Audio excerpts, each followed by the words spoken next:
Dungeon Siege 3 is a fairly solid loot fest.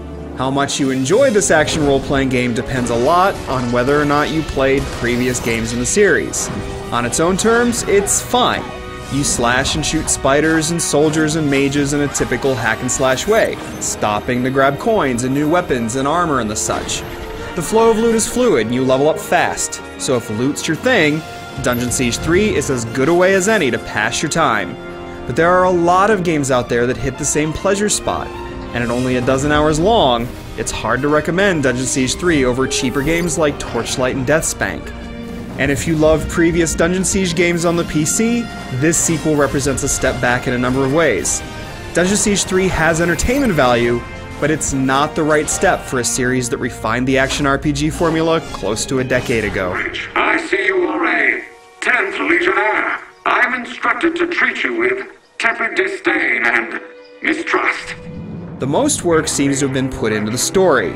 Previous Dungeon Siege games were light on story, as many such action RPGs are.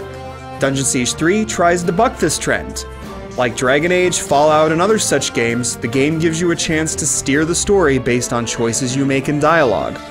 Which of the 4 characters you choose to play at the beginning also affects how certain story elements play out. Characters live or die at your whim, and it's hard not to respect how much more intricate this sequel tries to be.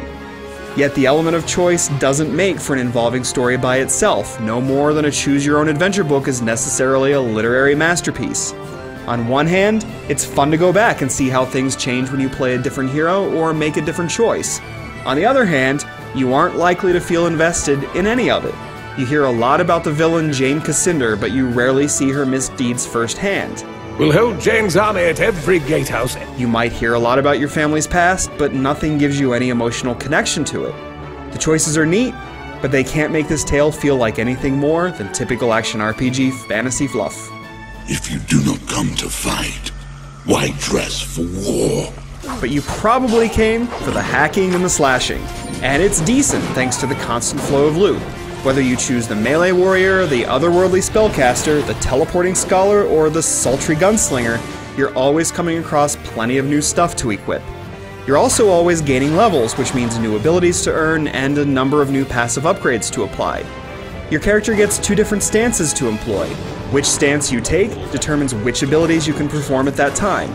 The combat works just fine on consoles, which obviously took the lead where development was concerned.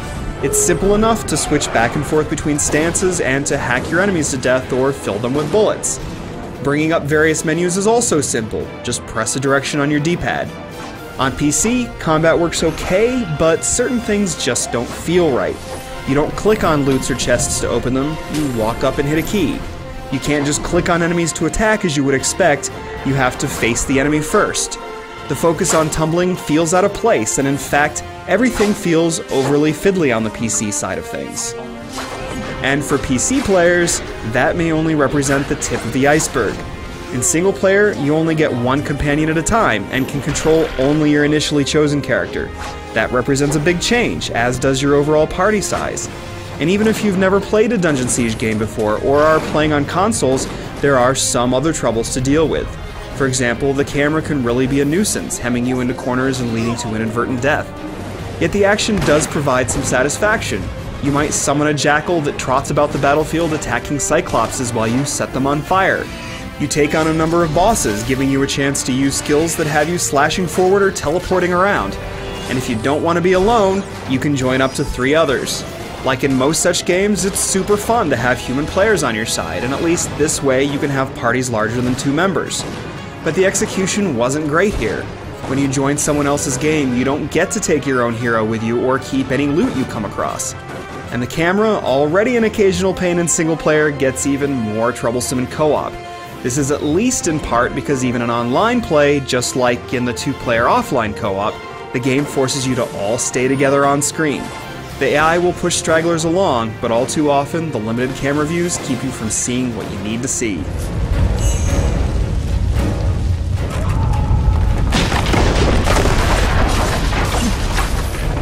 In spite of the troubles, it's hard not to have basic fun in Dungeon Siege 3. The world might be mostly corridors, but it's seamless, so you rarely need to worry about loading times or anything else to break up the pace. Save points are all over the place, so you never need worry about a bad checkpoint ruining the fun. And while this isn't the finest looking game, you still get a variety of environments to traverse, from forests and mines to refineries and magical towers. But if you've ever played a Dungeon Siege game, this sequel is probably going to disappoint you. And even if you haven't, you will be surprised by its short length and relatively straightforward nature. The element of choice and the chance to loot with friends might have some folks coming back for another visit. But this series used to be an innovator. Now, it's doing just enough to get by.